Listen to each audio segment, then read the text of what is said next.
suis né aux îles de la Madeleine. On a la vue bloquée par rien aux îles, on regarde l'infini sans arrêt. Et c'est un ancrage merveilleux, quelle que soit la carrière qu'on décide de faire, ça c'est une certitude. Je suis devenu expert en œuvres d'art, j'ai ouvert mon bureau à Paris avec beaucoup de chance, mais il me manquait la création et j'avais qu'une envie, c'était un jour de m'arrêter pour faire mes choses à moi. Peut-être se révélera-t-il que vous avez vocation à être artiste, alors acceptez le destin, portez-le, son fardeau, sa grandeur, sans jamais réclamer une récompense qui pourrait venir du dehors.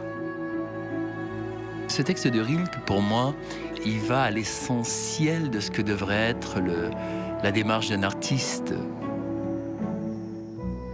Si même vous étiez dans une prison, si les murs ne laissaient venir à vos sens aucun des bruits du monde, alors n'auriez-vous pas toujours votre enfance, cette richesse délicieuse et royale, ce trésor de souvenirs?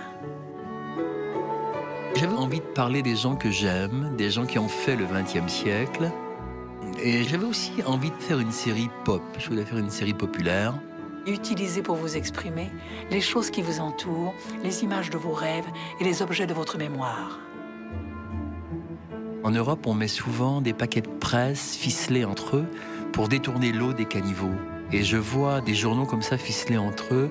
Et sur la couverture d'un de ceux-là, il y a la vie de Lady Di. On la voit princesse, on la voit adolescente, on la voit jeune fille, on la voit bébé. Et tout ça est détrempé un peu comme une aquarelle qui s'efface par l'eau qui coule du caniveau.